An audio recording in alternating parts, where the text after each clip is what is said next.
अल्हम्दुलिल्लाहि वकफ़ा वस्सलामुन अला इबादिहिल्लज़ीना इस्तफ़ा अम्मा बअद।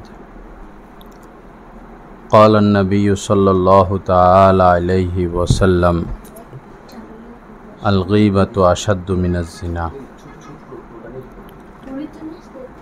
क़ाल अलैहिस्सलातु वस्सलाम ला युमिनु अहदुकुम हत्ता अकूना अहब्बा इलैहि मिन वालिदिही व वलदिही वन्नासि अजमाइन।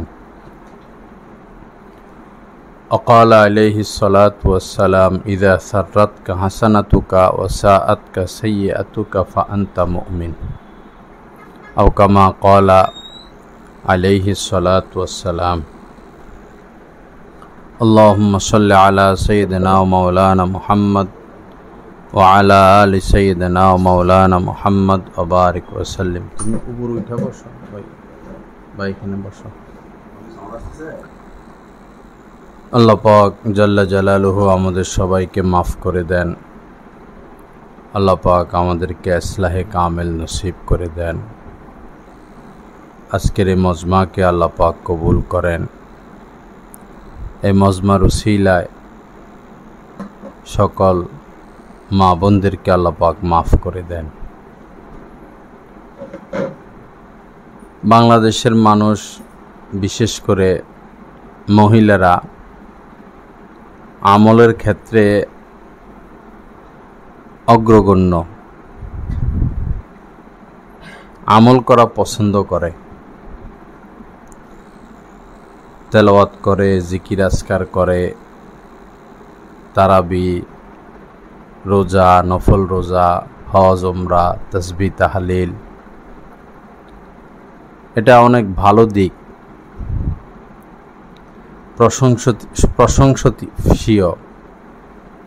প্রশংসনীয়।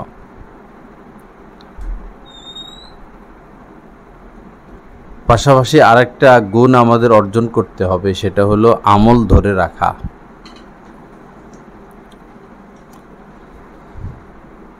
এত কষ্ট করে আমল করলাম, নেকের অধিকারী হলাম, সওয়াবের অধিকারী হলাম, কিন্তু অবহেলায়, অসতর্কতায়, গুনাহের কারণে, নাফরমানের কারণে যদি নেক আমলগুলো হারিয়ে ফেলি, তো এর থেকে বড় দুঃখের আর কোনো কথা হতে পারে না। স্বাধীনতা রক্ষা করা সহজ,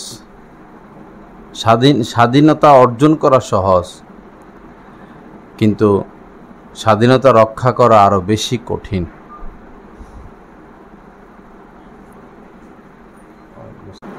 লা ইলাহা ইল্লাল্লাহ।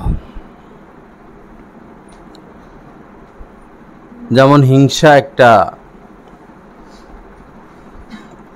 নিষিদ্ধ কাজ। হাদিস শরীফের মধ্যে এসেছে, ইয়াকা ওয়াল হাসাদ ফা ইন্নাল হাসাদা ইয়াকুলুল হাসানাত কামা তাকুলুন নারুল হাতাব। অবশ্যই তোমরা হিংসা থেকে বেঁচে থাকো, কেননা আগুন যেভাবে শুকনো কাঠকে জ্বালিয়ে ছাই করে দেয়, অস্তিত্বহীন করে দেয়, তদ্রূপ হিংসাও মানুষের নেক আমলকে শেষ করে দেয়। এভাবে কিছু কিছু গুনাহ এমন আছে যেগুলো করলে নেক আমল শেষ হয়ে যায়। এজন্য আমার মা বোনেরা নেক আমল ধরে রাখার চেষ্টা করবেন।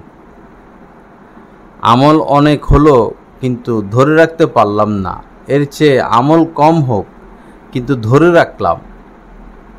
আর ধরে রাখার রাস্তাই হচ্ছে গুনাহমুক্ত থাকা। যেমন গীবত একটা গুনাহের কাজ। গীবত করলে আপনি যার গীবত করবেন, আপনার নেক আমলগুলো তার আমলনামায় যেতে থাকবে। আপনি কত কষ্ট করে তাহাজ্জুদ পড়েন, ইশরাক পড়েন, আওয়াবিন পড়েন, রোজা রাখেন, সোমবার, বৃহস্পতিবার পর্দা করেন, তেলাওয়াত করেন, তাসবিহ তাহলিল করেন, তো সামান্য এই একটা অপরাধ গীবত এটা করার কারণে আপনার নেক আমলগুলো ওই লোকের আমলনামায় চলে যায়। তো কেন এত কষ্টের আমলগুলো গীবত করে আমরা অন্যকে দিয়ে দিব? এজন্য নেক আমল ধরে রাখা।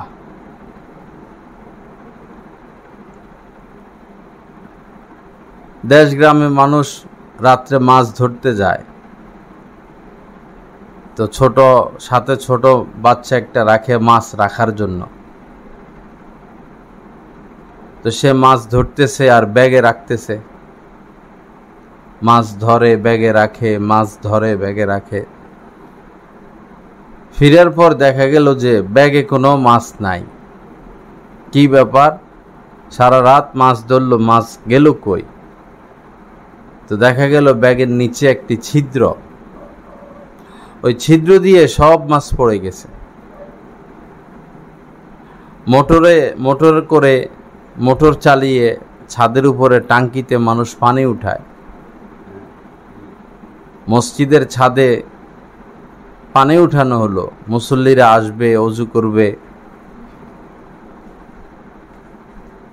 আধা ঘন্টা মোটর চালানো হলো, যথেষ্ট পরিমাণ পানি উঠানো হলো। ওযু করতে এসে দেখে পানি নাই। কি বিষয়? দেখা গেল যে হাউজে একটি ছিদ্র, ওই ছিদ্র দিয়ে সব পানি বের হয়ে গেছে।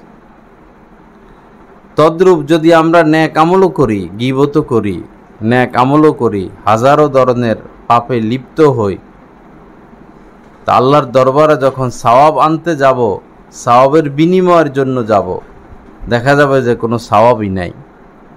গুনাহের কারণে সব শেষ হয়ে গেছে। এজন্য গুনাহের রাস্তা বন্ধ করে দেওয়া। মা বোনেরা বেশি গুনাহ করে এরকম না, হিসাব করলে 2টা 3টা 4টা 5টা গুনাহে লিপ্ত। বিশেষ করে গীবতে লিপ্ত। যারা পর্দা করে, নামাজ পড়ে, তারা সাধারণত গীবতে লিপ্ত। আর যারা টাচ মোবাইল চালায়, ঘরে টেলিভিশন, তারা এটা সেটা দেখে, অর্থাৎ চোখের পাপে লিপ্ত।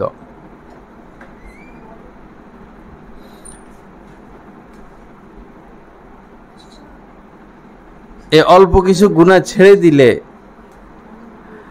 নেক আমলগুলো থেকে গেল, আর আল্লাহর কাছ থেকে আমরা পুরস্কার পেয়ে গেলাম। আল্লাহ পাক জাল্লা জালালু আমাদেরকে তৌফিক দান করেন। আল্লাহ পাক আমাদেরকে মাফ করেন। গুনাহকে হেফাজতে রাখার, নেক আমল হেফাজতে রাখার তৌফিক দান করেন। নবীজির জামানায় এক মহিলা, সে রোজা রাখলো, রোজা রেখে সে মরণাপন্ন, খুব কঠিন অবস্থা, মারাই যাবে এরকম অবস্থা। সাহাবায়ে কিরাম নবীজিকে এসে খবর দিলেন, ইয়া রাসূলুল্লাহ, অমুক মহিলা রোজা রেখে মনে হয় মারাই যাবে। নবীজি বললেন, তাকে নিয়ে আসো। নিয়ে আসা হলো। তো নবীজি বললেন, তাকে একটা পাত্র দাও। তাকে বললেন, এই পাত্রে তুমি বমি করো। মহিলা পাত্রে বমি করলো। দেখা গেল যে তাজা রক্ত, তাজা গোস্ত ওই বমি থেকে বের হয়ে আসলো। এরপরে নবীজি বললেন যে তুমি রোজা তো রেখেছ, কিন্তু রোজা রেখে গীবত করেছ। আর গীবত করা আর নিজের ভাইয়ের গোস্ত খাওয়া সমান। তো এই জন্য মা বোনেরা গীবত না করি। কোরআনে কারীমের মধ্যে আল্লাহ পাক বলেছেন, ওয়ালা ইয়াগতাব বা'দুকুম বা'দা, তোমরা একে অন্যের গীবত করো না। আইয়ুহিব্বু আহাদুকুম আন ইয়াকুলা লাহমা আখিহি মাইতা ফাকারিহতুমু, আল্লাহ পাক বলেন, তোমরা কি এটা পছন্দ করো যে তোমার মৃত ভাইয়ের গোশত খাবে? মৃত ভাইয়ের গোশত খাবে দূরের কথা, ভাই মারা গেলে তো ওই ভাই শেষ হয়ে যায়। যে আমার ভাই চলে গেল, ভাই মারা গেল, বোন চিন্তা করে আমার ভাই চলে গেল, আমি কখন চলে যাই। তো মৃত ভাইয়ের গোস্ত খাবে কিভাবে? অথচ গীবত করা এই মৃত ভাইয়ের গোস্তের চেয়েও নিকৃষ্ট। আল্লাহ পাক আমাদেরকে মাফ করে দেন। আম্মা জান আয়েশা বসা,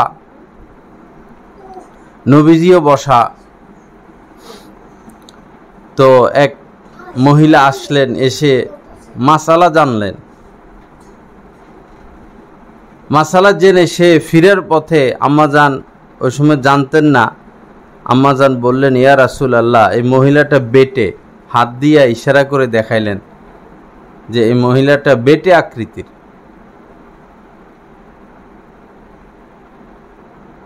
নবীজি বললেন যে আয়েশা, তুমি তো তার গীবত করলা।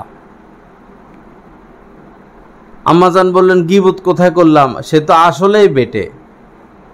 বেটে বা বাইকটা এক এক এলাকায় এক এক কথা বলে।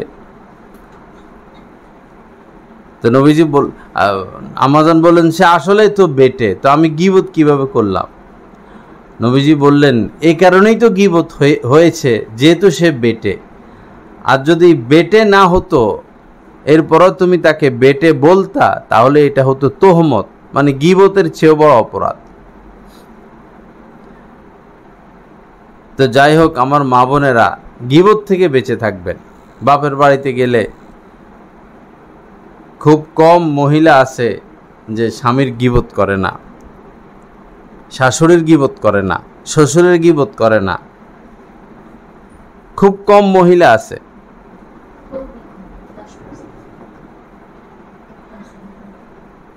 এই গীবতের দ্বারাই ঝগড়া শুরু হয়। গীবতের কারণে মারামারি, হানাহানি, মনোমালিন্য। আল্লাহ পাক জাল্লা জালালু আমাদেরকে এই গীবতের বিমারি থেকে বাঁচার তৌফিক দান করেন। যদি কেউ চায় কিয়ামতের ময়দানে কোটি কোটি কোটি কোটি মানুষের সামনে আমার দোষগুলো গোপন থাকুক, কুল্লু বানি আদম খাত্তা, নবীজি বলেছেন, বনি আদম যারা, আদমের সন্তান, সবারই কিছু না কিছু দোষ ত্রুটি আছে। কাহারও দোষ কম, কাহারও দোষ বেশি।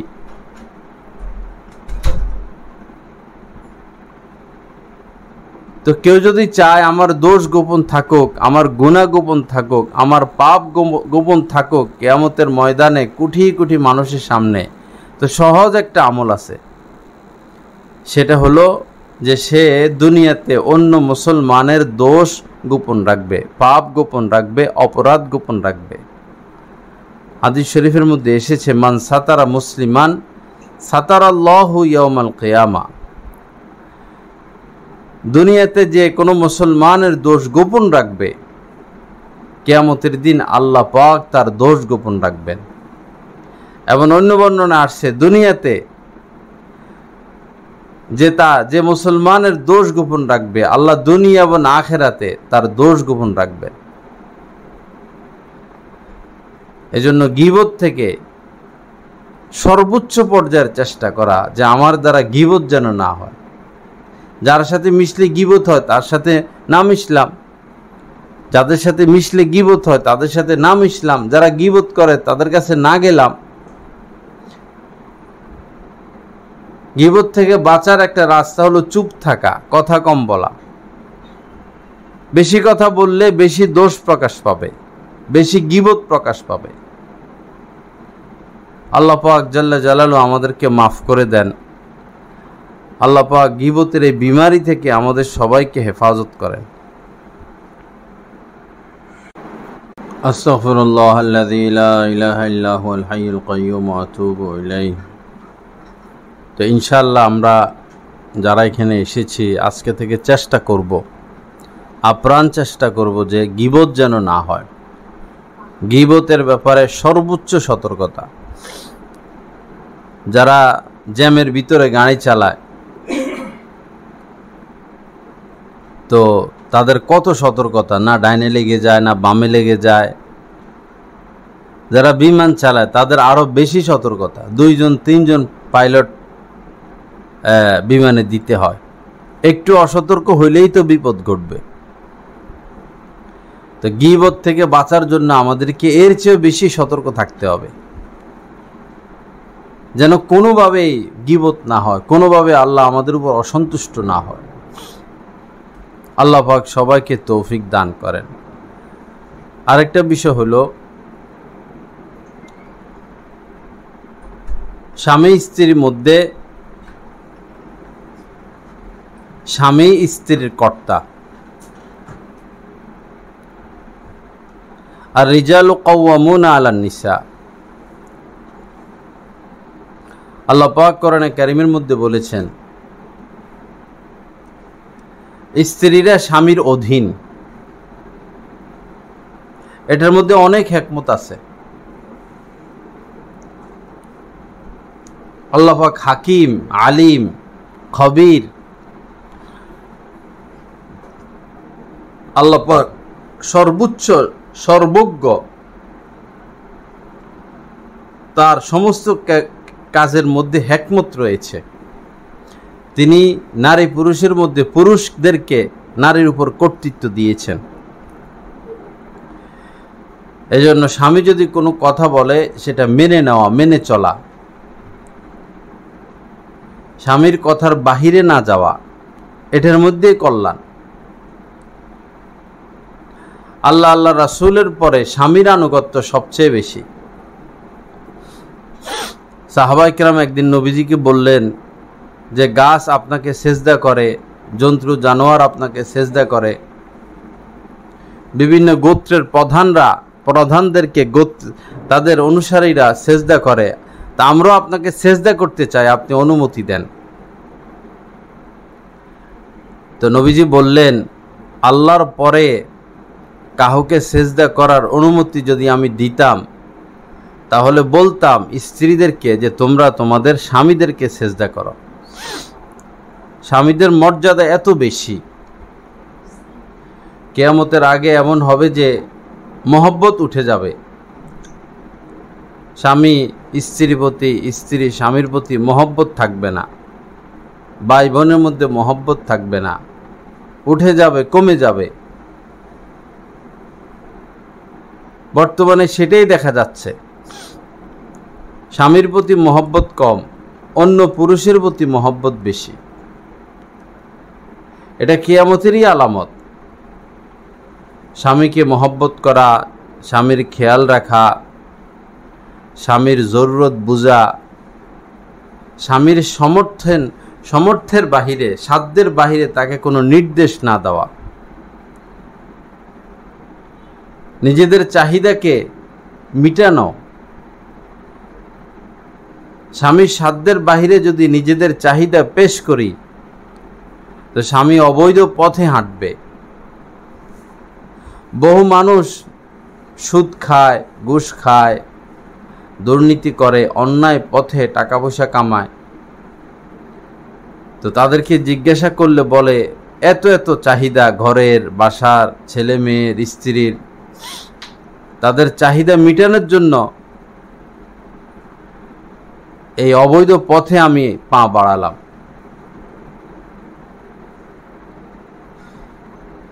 এজন্য স্বামীকে অযৌক্তিক চাপ না দেওয়া। হাদিস শরীফের মধ্যে এসেছে লানা রাসূলুল্লাহি আকেলার রিবা, যারা সুদ খায়, অমোকেলাহু এবং সুদ দেয়, উভয়ের প্রতি নবীজি লানত করেছেন। 1 দিরহাম সুদ কেউ যদি জেনে শুনে খায়, মাত্র 1 দিরহাম, নবীজি বলেছেন 36 বার জিনা করার চেয়েও বড় অপরাধ মাত্র 1 দিরহাম সুদ খাওয়া। আজ দুনিয়াতে খুব কম মানুষ এমন যারা সুদের সাথে লিপ্ত না। বিশেষ করে ভৈরব, এটা বাণিজ্যিক কেন্দ্র, নৌবন্দর, রেলবন্দর, জংশন, এখানে কোটি কোটি টাকা আদান প্রদান হয়। বেশিরভাগ মানুষ, বেশিরভাগ ব্যবসায়ী, 92-95% ব্যবসায়ী সুদের সাথে লিপ্ত। বড় কঠিন হবে তাদের বিচার। আল্লাহ আমাদেরকে হেফাজত করেন। আপনার স্বামীকে বলবেন, বুঝাবেন যে আমরা একবেলা খাবো, একবেলা না খেয়ে থাকবো, কিন্তু হারাম খাবো না।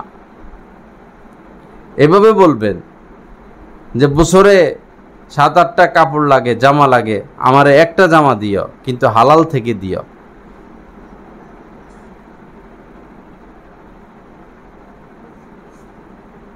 মাসে বাজার করা লাগে মনে করেন 4 সপ্তাহে 4 বার, তো বলবেন যে একবার বাজার করো, আমরা কম খামো, আলুর ভর্তা দিয়ে খানা খাবো, নিরামিষ খাবো, গোস্ত মাছের দরকার নাই। এরপরেও তুমি অন্যায় পথে যেও না।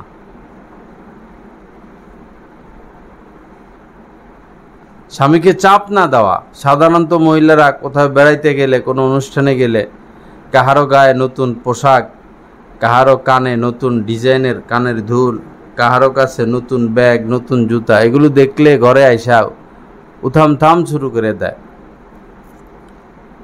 ওই ডিজাইনের কানের দুল কিনে দাও, ওই ডিজাইনের নেকলেস কিনে দাও, ব্যাগ কিনে দাও, অমুক বাসায় গেছি, কি সুন্দর সোফা সেট, এরকম সোফা কিনো, এরকম চাপ দিতে থাকে। পরে স্বামী বাধ্য হয়। আল্লাহ আমাদেরকে হেফাজত করেন। আল্লাহ পাক সহি বুঝ দান করেন। হারাম পথে আগানো যাবে না। আপনার মেয়েকে বিয়ে দিবেন, অবশ্যই যাচাই করে নেবেন জামাতার ইনকাম কি হালাল না হারাম, এবং সেই ঘরের ইনকাম, আপনার ব্যয়, সে কি পথে ইনকাম করে। যে ঘরের আয় রোজগার হারাম, সুদে ঘুষে লিপ্ত, সেই ঘরে মেয়ে না দেওয়া। আবার ছেলে বিবাহ করবে, ছেলেকে বিবাহ করাবেন, এই মেয়ে কি খেয়ে বড় হয়েছে, এই মেয়ের বাপের ইনকাম কি, সেটাও আপনার দেখতে হবে। না হলে ঘরে শান্তি আসবে না। কারণ লানা রাসূলুল্লাহ আকেলার রিবা, যারা সুদ খায় তাদের প্রতি নবীজি লানত করছেন। যাদের উপর লানত, এরকম লোক ঘরে আনলে, ঘরে তো লানতে কিনে আনলেন, অশান্তি কিনে আনলেন। আল্লাহ পাক এই ব্যাপারে আমাদেরকে সর্বোচ্চ সতর্কতা নসিব করেন। যারাই এই সুদের পথে আগাইছে, বিশেষ করে সিসি নেয় ব্যাংক থেকে, বেইজ্জতি হচ্ছে, লাঞ্ছিত হচ্ছে, ব্যবসায় মাইরি খাচ্ছে। 50 লাখ টাকা আনলেন, যদি ব্যবসায় লাভবান না হইলেন, তো এই টাকাটা দিবেন কিভাবে? আমও গেল, সালাও গেল, গড় বিটা গেল। আর যদি ব্যবসায় লাভ হয় 50 লাখ টাকা আইনা, তখন তো লোভ আরো বাড়ে, তখন আরো 50 লাখ আনে। ব্যবসায় লাভ হইল ক্ষতি, সিসি আইনা লস হইল ক্ষতি, পরে আরো 50 লাখ আনে, পরে আরো 50 লাখ আনে, পরে একদিন যায় মইরা। এরপরে তো ব্যাংকালার এসে সব নিয়ে যায়, ছেলে মেয়ে রাস্তায় নামে। আল্লাহ হেফাজত করেন। আল্লাহ পাক সুদের পথ আমাদেরকে বর্জনের তৌফিক দান করেন। যাই হোক, মিলেমিশে থাকবেন। কিছু কিছু ক্ষেত্রে স্ত্রীকে প্রহার করার অনুমতি ইসলাম দিয়েছে, অর্থাৎ স্বামী স্ত্রীকে শাসন করতে পারবে, মারধর করতে পারবে কিছু কিছু ক্ষেত্রে। তার মধ্যে একটা হলো যদি সে সেজে গুজে না থাকে, পরিষ্কার না থাকে। এখন যুগ জমানা খারাপ, রাস্তাঘাটে বহু মহিলা, বহু মেয়েরা অশ্লীল পোশাক পরে ঘোরাফেরা করে। এই পরিস্থিতিতে, এই জামানা, স্ত্রীদের উচিত সব সময় সেজে গুজে থাকা, পরিষ্কার থাকা, স্বামী পছন্দ করে এমন পোশাক পরা।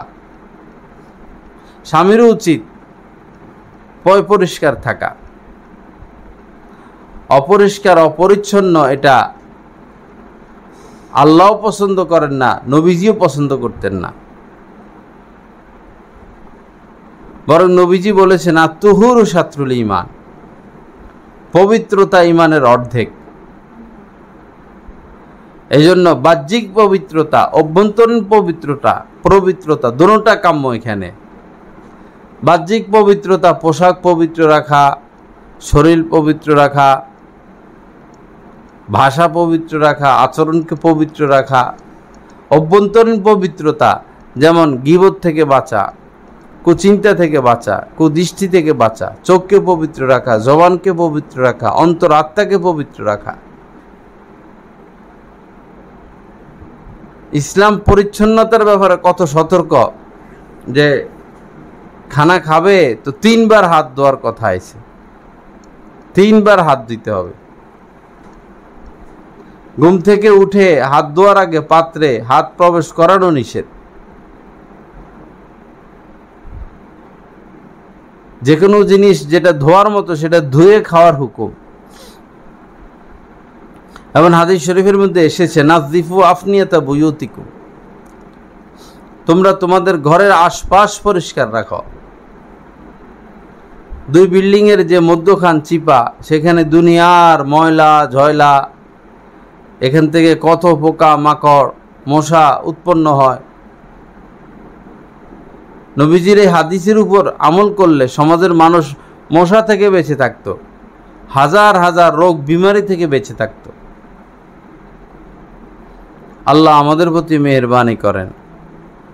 আল্লাহ পাক পরিচ্ছন্নতার ব্যাপারে আমাদেরকে সর্বোচ্চ সতর্কতা নসিব করেন। বাচ্চাদেরকে পরিষ্কার রাখা, বাচ্চাদেরকে পরিচ্ছন্ন রাখা, ঘর ঝাড়ু দেওয়া, ঘর মোছা, বিছানাপত্র পরিষ্কার রাখা, এসবই আমাদের দায়িত্ব এবং কর্তব্য। তো যাই হোক, সামনে আশুরা, মহররম মাস, আজকে মনে হয় 2 তারিখ না? মহররম মাসের 2 তারিখ চলতেছে। মহররম মাসের 10 তারিখকে আশুরা বলা হয়। মহররম মাসের 10 তারিখকে আশুরা বলা হয়। এই আশুরার দিন, মহররম মাসের 10 তারিখের দিন রোজা রাখলে পূর্বের 1 বছরের সগীরা গুনাহ আল্লাহ পাক মাফ করে দেন। তাই আশুরার দিন আমরা রোজা রাখার চেষ্টা করব। তো নবীজি বলেছেন যে একটা নয় 2টা রোজা রাখবা, কারণ ইহুদি নাসারারাও এই দিনে রোজা রাখে। তাদের সাথে যেন সামঞ্জস্য না হয়, এজন্য নবীজি বলেছেন তোমরা 2টা রোজা রাখবা, 9 তারিখ 10 তারিখ অথবা 10 তারিখ 11 তারিখ। শুধু একটা রোজা রাখা মাকরুহ।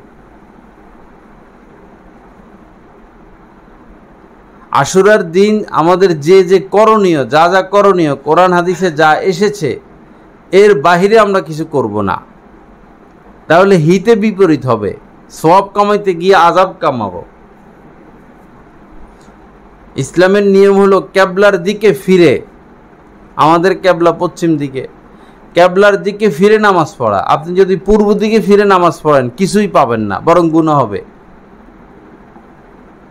কোরআনে কারীম তেলাওয়াত করা সওয়াব, এখন আপনি যদি নাপাক অবস্থায় কোরআন স্পর্শ করেন, তেলাওয়াত করেন, তাহলে গুনাহ হবে। ইসলামের বিধান যেভাবে দেওয়া সেভাবে মানতে হবে। আশুরার দিন যা যা করণীয় আমরা সেটা করব, বাহিরে কিছু করব না। আশুরার দিন করণীয় 4টি আমল, যেটা কোরআন হাদিসে পাওয়া যায়। 1 হলো রোজা রাখা, দ্বিতীয় হলো হাসানলি গয়রিহির পর্যায়ে একটি হাদিস আছে যে এই দিনে পরিবারের জন্য ভালো খাবার দাবারের ব্যবস্থা। এটা মুস্তাহাব পর্যায়ের আমল, করতেও পারেন, না করলেও ক্ষতি নেই। এই দিনে ভালো খাবারের ব্যবস্থা করলে আল্লাহ পাক সারা বছর ভালো খাবারের তৌফিক দিয়ে দেন।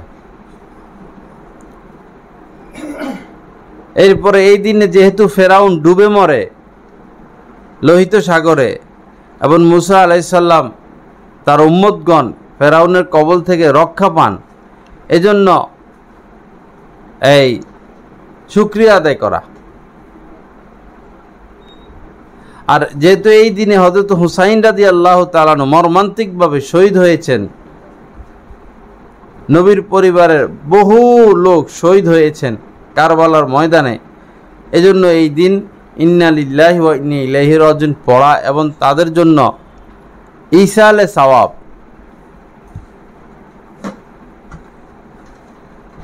ইসালে সওয়াব করা।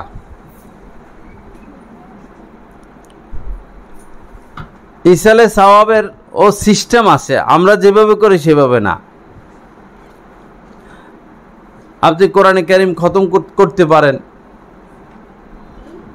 খতম করে বলবেন আল্লাহ এই সওয়াবগুলো কারবালার ময়দানে যারা শহীদ হয়েছে তাদের আমলনামে পৌঁছায়া দেন। অথবা একবার সূরা ইয়াসিন তেলাওয়াত করলে 10 বার খতমের সওয়াব।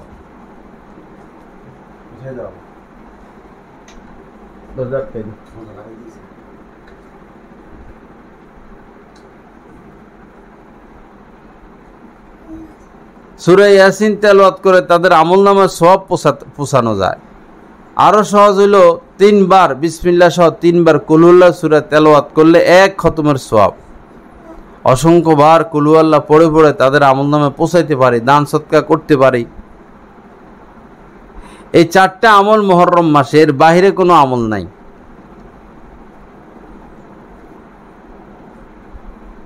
নিজের শরীর রক্তাক্ত করা,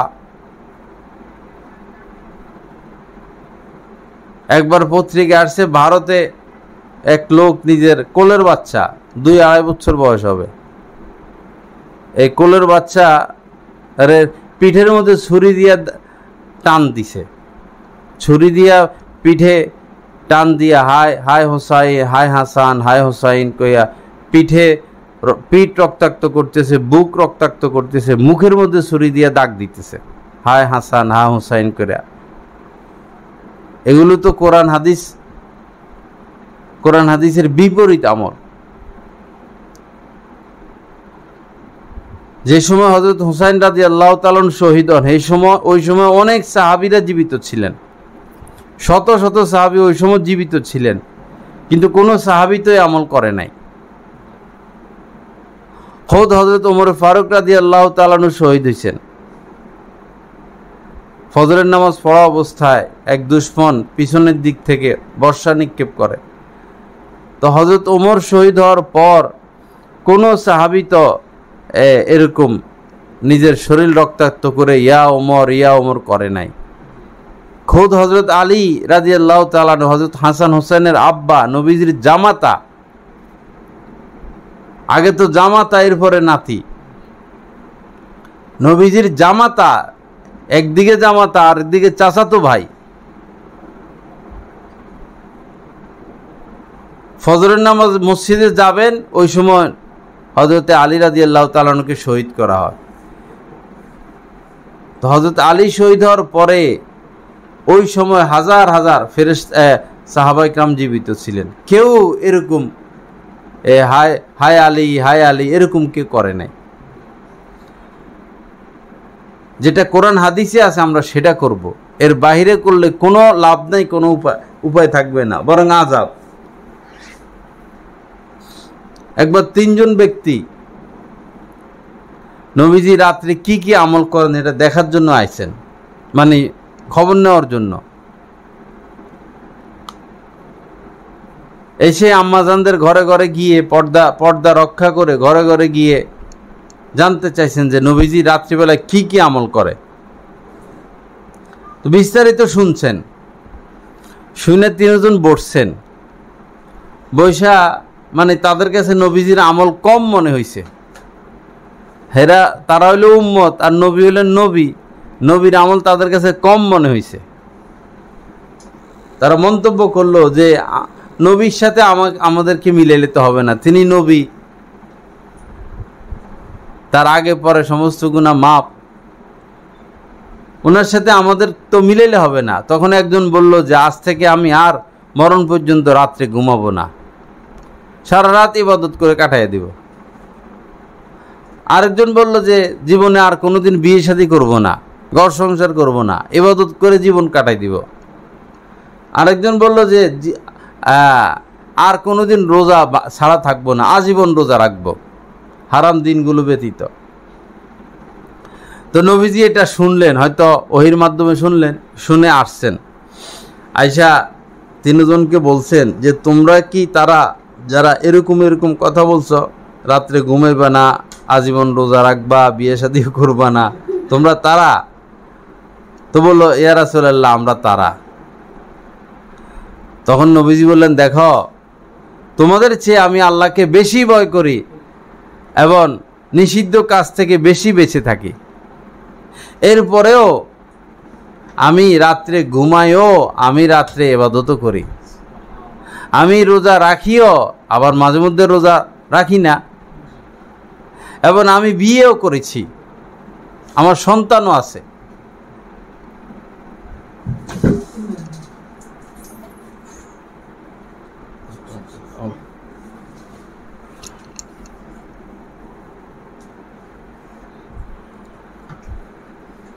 এরপরে নবীজি বললেন মান রাগিবা আন সুন্নতি ফালাইসা মিন্নি, যে আমার সুন্নত থেকে বিমুখ, সুন্নত মোতাবেক জীবন গড়বে না, সে আমার উম্মতের অন্তর্ভুক্ত না। অনেক কঠিন কথা নবীজি বলে দিলেন যে আমার সুন্নত মোতাবেক চলবে না, সে আমার উম্মতের অন্তর্ভুক্ত না।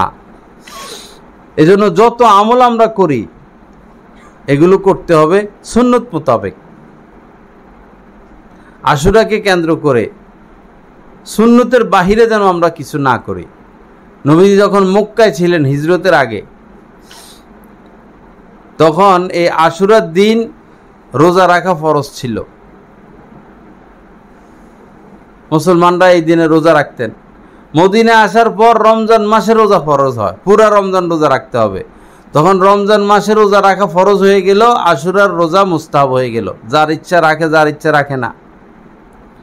আশুরা যে হযরত হুসাইন রাদিয়াল্লাহু তাআলা শহীদ হয়েছেন, এই কারণে আশুরা প্রসিদ্ধ মশহুর, বিষয়টা এরকম না। বরং আমাদের নবীজি দুনিয়াতে আসার আগ থেকেই আশুরা প্রসিদ্ধ একটা দিন ছিল। আমাদের নবীজি আসার পর তিনিও আশুরার উপর আমল করেছেন। হযরত হুসাইন রাদিয়াল্লাহু তাআলা জন্মের আগ থেকে আশুরার দিন গুরুত্বপূর্ণ দিন, কিন্তু ঘটনাক্রমে ওই দিন তিনিও শহীদ হন, এ কারণে এই দিনের মর্যাদা আরো বেড়ে যায়। আল্লাহ পাক জাল্লা জালালুহু আমাদেরকে মাফ করেন, আল্লাহ পাক আমাদেরকে সুন্নত মোতাবেক চলার তৌফিক দান করেন। এইভাবে আমাদের আত্মীয়স্বজন যারা মারা যায় তাদের জন্য কিছু করতে হলে সুন্নত মোতাবেক করব, সুন্নতের বাহিরে না। যেমন আমাদের সমাজে 40 করে, এরপরে মৃত্যুবার্ষিকী পালন করে। ইসলামের মধ্যে বার্ষিকী নাই, জন্মবার্ষিকী, মৃত্যুবার্ষিকী, ম্যারেজ ডে, 31st ডে, পয়লা বৈশাখ, এগুলো ইসলামের মধ্যে নাই। বহু মানুষ আছে এমন, পিতা যেদিন মারা গেছে, মা যেদিন মারা গেছে, 1 বছর পরে সেদিন মা বাবারা একটু স্মরণ করে, আর সারা বছর মা বাবার খবর নাই। এরকম না। আপনার মা দুনিয়া থেকে বিদায় নিয়েছেন, বাবা বিদায় নিয়েছেন, আপনি প্রতিদিন তাদের জন্য দোয়া করবেন। আপনার মা বাবা প্রতিদিন আপনার জন্য কষ্ট করছে, এই নয় যে বছরে একবার আপনারে দুধ খাওয়াইছে, বছরে একবার লালন পালন করছে, বছরে একবার আপনাকে ঘুম পাড়াইছে, এরকম না। প্রতিদিনই মা বাবা আমাদের জন্য ঘন্টাকে ঘন্টা সময় দিচ্ছেন, আর আমরা এমন অকৃতজ্ঞ যে আমরা বছরে একবার স্মরণ করব। এটা অনৈতিক কাজ, প্রতিদিনই মা বাবার জন্য দোয়া করা। যখনই মনে পড়ে আল্লাহ আমার মাকে মাফ করে দেন, আল্লাহ আমার বাবাকে মাফ করে দেন, এতটুকু যদি কোনো বান্দা মা বাবার জন্য বলে আল্লাহ মাকে মাফ করে দেন, এর দ্বারাই আমসাল আল জিবাল, পাহাড় পরিমাণ সওয়াব আল্লাহ পাক ওই মৃত ব্যক্তির আমলনামা দান করেন। এতটুকু বললেও। কিন্তু আমরা করি উল্টা পাল্টাটা। বছরে একবার গরু একটা জবাই করি, মানুষ দাওয়াত দেই, তাও সব বড় লোক দেখে দেখা, চেয়ারম্যান, মেম্বার, নেতা, বাড়িওয়ালা। সেদিনও গরিব কিছু পায় না, গরিব আসলে দৌড়াইয়া দেয়। গরিবকে খাইতে দেয় না। দেশ গ্রামে দেখা যায় লোক একজন রাখে, দুইজন রাখে, গরিব আসলে দৌড়ানি মারে লাঠি দিয়া। খাওয়াইতেছে মৃত ব্যক্তির জন্য, এই খানার উপযুক্ত গরিব মানুষ হেরা এলে লাঠি নিয়ে দৌড়ানি মারে। এই হইল মানুষের বিবেক। আল্লাহ পাক আমাদেরকে হেফাজত করেন। আল্লাহ পাক কোরআন সুন্নাহ মোতাবেক চলার তৌফিক দান করেন। মা বাবার জন্য যদি কিছু করতে চান, সহজ একটা রাস্তা হলো প্রতিদিন তাদের আমলনামা 1 খতম কোরআনের সওয়াব পাঠাইয়া দিবেন। তাদের রুহে 1 খতম কোরআনের সওয়াব পৌঁছায় দিবেন। মাত্র সময় লাগবে 2 মিনিট। কিভাবে? যে বিসমিল্লাহ সহ 3 বার কুল হুয়াল্লাহ পড়বেন, পড়ে বলবেন আল্লাহ আমার মায়ের আমলনামায়, বাবার আমলনামায়, আমার আত্মীয় স্বজনের আমলনামায় এই সওয়াবগুলো আপনি পৌঁছায় দেন। তাহলে সবাই 1 খতম করে কোরআনের সওয়াব পেয়ে যাবে। এটা করবেন। মাঝে মধ্যে কিছু দান সদকা করবেন, নামাজের পরে তাদের জন্য দোয়া করবেন। পুরুষ হইলে তাদের কবর জিয়ারত করতে যাবেন। সপ্তাহে 1 বার অন্তত মা বাবার কবরের পাশে যাওয়া, এটা হচ্ছে করণীয়। আল্লাহ পাক আমাদেরকে মাফ করে দেন। আল্লাহ পাক আমাদেরকে কোরআন হাদিস মোতাবেক চলার তৌফিক দান করেন। আশুরা নিয়ে বেশি বাড়াবাড়ি না করা।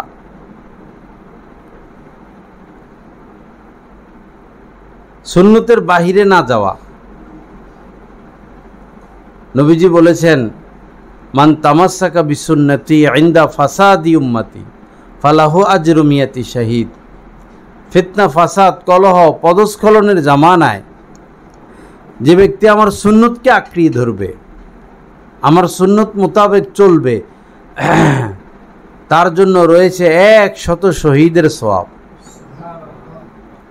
100 জন আল্লাহ রাস্তায় শহীদ হলে যে সওয়াব, আপনি ফিতনা ফাসাদের জামানা মানে বর্তমান জামানা যদি পুরাপুরিভাবে নবীজির সুন্নত মোতাবেক চলেন, তো এরকম সওয়াব আল্লাহ আপনাকে দান করবেন। আল্লাহ পাক আমাদের সবাইকে মাফ করে দেন। আল্লাহ পাক গুনাহমুক্ত জিন্দেগি দান করেন। আল্লাহ পাক আমাদেরকে কদম কদম সুন্নত জিন্দা করার তৌফিক দান করেন। তা আমার মা বোনেরা, স্বামীকে সম্মান করবেন, স্বামীর সাথে দুর্ব্যবহার করবেন না, খারাপ ব্যবহার করবেন না। পুরুষ মানুষ, রাগী মানুষ, বাইরে থাকে, বিভিন্ন পেরেশানি, বিভিন্ন অস্থিরতা, সারাদিন দৌড়াদৌড়ি ছুটাছুটি করে বাসায় আসে, মাথাটা একটু ঠান্ডা করবে, একটু আরাম করবে, বাসায় আসলে মাথা আরো গরম করে দেয়। লিতাসকুনু ইলাইহা, আদম আলাইহিস সালামকে সৃষ্টি করার পর একা একা জান্নাতে সবই আছে, কিন্তু কেমন যেন কিছু নাই, একা একা থাকে, কি মানে আনসান মন। পরে ওনার যেন সময় কাটে এবং একাকিত্ব দূর হয়, তখন ওনারই বাম পাজরে হাত দিয়া হযরতে হাওয়া আলাইহিস সালামকে তৈরি করেন। তো মূলত লিতাসকুনু ইলাইহা, স্ত্রী হচ্ছে স্বামীর প্রশান্তি। স্বামী যখন স্ত্রীর কাছে আসবে যেন স্বামী প্রশান্ত হয়ে যায়, শীতল হয়ে যায়। স্বামীকে সান্ত্বনা দিবেন, বুঝাবেন, সাহস যোগাবেন, তার খেদমত করবেন, তার দোয়া নেওয়ার চেষ্টা করবেন, তাকে অস্থির করবেন না। সে নিরিবিলি থাকতে চাইলে নিরিবিলি থাকতে দিবেন। বাইরের থেকে আসলে তাকে অস্থির করে না তোলা। বহু স্বামী আছে, বহু পুরুষ আছে পাগল হয়ে গেছে, স্ত্রীর জ্বালা, সন্তানের জ্বালা, মায়ের জ্বালা, বাবার জ্বালা, পরিবারের অস্থিরতার কারণে পাগল হয়ে গেছে। আর মানুষ যে হার্ট অ্যাটাক করে, ব্রেন স্ট্রোক করে, এই পরিবারের টেনশনের কারণে। স্ত্রীর টেনশন, মেয়ের টেনশন, মেয়েকে বিয়ে দিয়েছে সেখানে সমস্যা, ছেলেকে বিবাহ করেছে সেখানে সমস্যা, সারা দিন ঘরের মধ্যে গোল যোগ, পরে ব্রেন স্ট্রোক করে। হাদিস শরীফের মধ্যে আসছে ওই পর্যন্ত কিয়ামতই হবে না, যে পর্যন্ত না কোনো ব্যক্তি গিয়া কবরকে জড়াইয়া ধরবে, মৃত কবরকে জড়াইয়া ধরবে আর বলবে যে হায় আমি জীবিত না থেকে যদি মৃতদের অন্তর্ভুক্ত হইতাম। জীবিত মানুষ যে কবরকে জড়াইয়া ধরে বলবে, আমি জীবিত না হয়ে যদি মৃত হইতাম তা আমার জন্য ভালো হইতো। এটা অভাবের কারণে না, এটা হচ্ছে পেরেশানির কারণে এরকম করবে। স্ত্রীরা বেশি পেরেশান করে তোলে স্বামীদেরকে, কোথায় সান্ত্বনা দিবে, কোথায় আরাম দিবে, কোথায় খেদমত করবে, এটা লাগবে সেটা লাগবে ওইটা লাগবে, লাগার শেষ নাই। পাহাড় পরিমাণ স্বর্ণ দিলেও আরো লাগবে। চাহিদাকে মিটাই, অল্পে তুষ্ট থাকি, অল্পে তুষ্ট থাকবো, হিসাব সহজ হবে। আর হায় হুতাশ করব, হিসাব কঠিন হবে। আল্লাহ আমাদের সবাইকে মাফ করে দেন। আল্লাহ পাক পাহাড়ের চেয়েও বেশি ধৈর্য আমাদেরকে দান করেন। লোভ না করি। লোভ এটা মানুষকে একদম শেষ করে দেয়। লোভই হচ্ছে মানুষ ধ্বংসের বড় হাতিয়ার। লোভের কারণেই সুদের পথে হাঁটে, ঘুষের পথে হাঁটে, অন্যায় পথে হাঁটে, জুলুমের পথে হাঁটে। আর এই কারণেই মানুষ ধ্বংস আর বরবাদ হয়। যে কোনো সাইডে লোভ না করা, আল্লাহ যা দিয়েছেন তার উপর শুকর থাকা। হযরত ঈসা আলাইহিস সালাম দাওয়াত দেওয়ার জন্য কোনো এক এলাকায় যাবেন, তো আরো 3 জন এসে যোগ দিছে যে হযরত আমরাও আপনার সাথে যাব। তো তিনি প্রথমে নিতে রাজি হন নাই। তারা অনেক পিড়াপিড়ি করলো, পরে বললেন ঠিক আছে চলো। যাইতে যাইতে এক বড় জঙ্গল পার হচ্ছেন।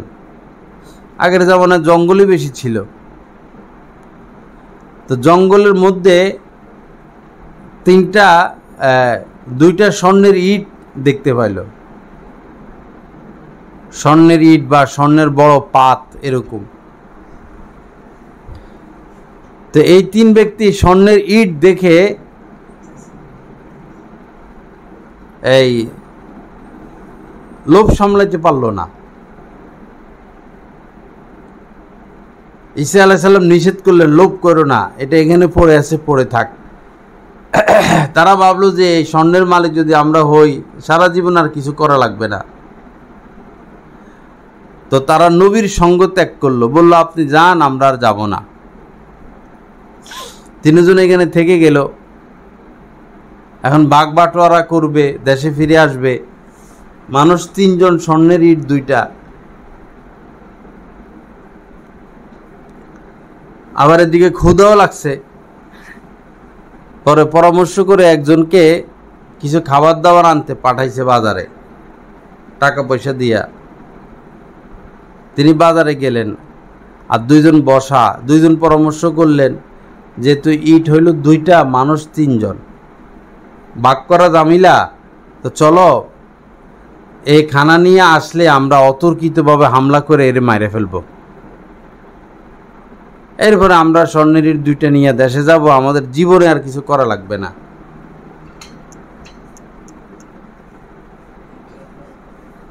এই লোক বাজারে এসে খাবার দাবার কিনলো, বিষও কিনলো। বিষ কিনে খাবারের সাথে মিশাইলো। এই নিয়ত করলো যে গিয়া এদেরকে খাদ্য খাইতে দিব, এরা খাবে, খাইয়া মরবে, পরে আমি স্বর্ণ নিয়া দেশে যাব। 3 জনেই লোভে লিপ্ত হইল। 3 জনের মধ্যে লোভ কাজ করতেছে। এই লোক খাবার নিয়ে আসলো, আর এরা লাঠি নিয়ে অতর্কিত হামলা কইরা এরে মাইরেই ফেললো। তার লাশ পড়ে আছে। পরে এখন আরো ক্ষুধা লাগছে, আরো ক্ষুধা বাড়ছে।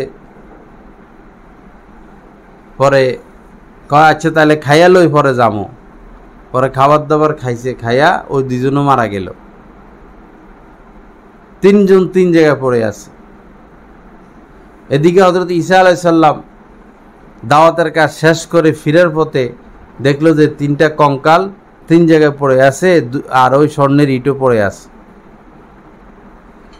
এজন্য মা বোনেরা এই দালান কোটা, বিল্ডিং, টাকা পয়সা, মার্কেট জায়গা জমি স্বর্ণ গয়না পড়ে থাকবে, আমরা চলে যাব। আপনার কানের দুল যেটার দাম একদম কম, এটাও আপনার লাশের সাথে কেউ দিবে না, একটা আংটিও দিবে না, আপনার একটা শাড়িও দিবে না, একদম খালি হাতে মাটির নিচে চাপা।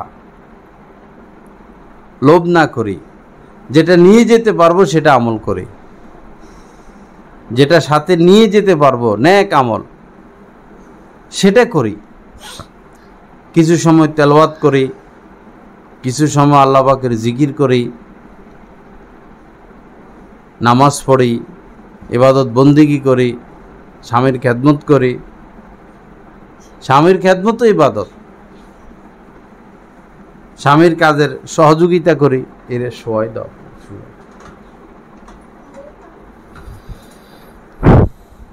আল্লাহ পাক আমাদেরকে মাফ করে দেন, আল্লাহ পাক আমাদেরকে গুনাহমুক্ত জিন্দেগি দান করেন, আল্লাহ পাক লোভ লালসা থেকে আমাদেরকে হেফাজত করেন। লোভ কম করব, কথা কম বলবো, খারাপ মহিলাদের সাথে মিশবো না। আল জালিসু সালেহ খায়রুম মিনাল ওয়াহদা, নবীজি বলেছেন একা একা থাকার চেয়ে নেককারদের সাথে থাকা উত্তম। আল জালিসু সালেহ খায়রুম মিনাল ওয়াহদা, আল ওয়াহদাতু খায়রুম মিনাল জালিসি সুই। আর পাপী লোক, খারাপ লোক, এদের সাথে মিশার চেয়ে একা থাকা ভালো। এই জন্য একা থাকবেন। যারা লোভ করে, লালসা করে, সারা দুনিয়ার খবর দেয়, গীবত, শেকায়েত, টাকা পয়সা, জমি কিনো, বাড়ি করো, স্বর্ণ কিনো, এইটা হয়েছে সেটা হয়েছে, ফার্নিচার, এই সেই, এই সমস্ত মহিলাদের সাথে না মিশা। এই সমস্ত মহিলাদের সাথে ভালো মহিলারা মিললে এরা খারাপ হয়ে যাবে।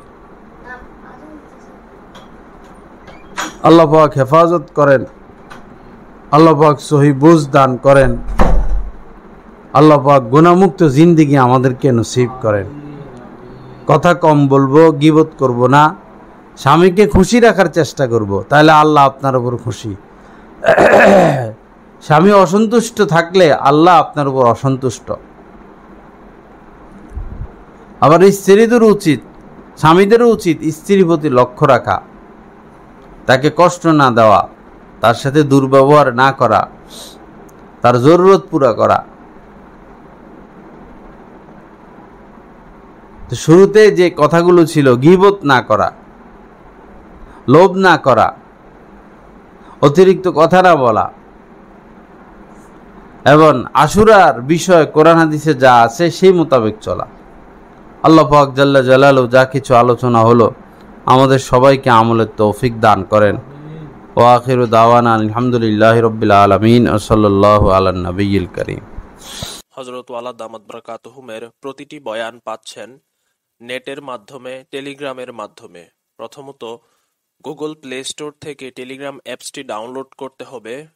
তারপর টেলিগ্রাম অ্যাপসে প্রবেশ করে নিজের মোবাইল নাম্বার এবং একটি ভেরিফিকেশন কোড প্রদানের মাধ্যমে অ্যাকাউন্ট খুলতে হবে। অ্যাকাউন্ট খোলার পর ডান পাশে উপরে একটি সার্চ আইকন থাকবে, ওইখানে বাংলায় লিখতে হবে বয়ানে মাওলানা জহিরুল ইসলাম সাহেব, অথবা ইংরেজিতে @বয়ানবিডি। তারপর চ্যানেলে প্রবেশ। পরবর্তী কাজ হলো নিচে জয়েন আইকন থাকবে, ওইখানে ক্লিক করা। জয়েন হয়ে যাওয়ার পর পূর্ববর্তী আপলোডকৃত সকল বয়ান আপনারা পেয়ে যাবেন খুব সহজে।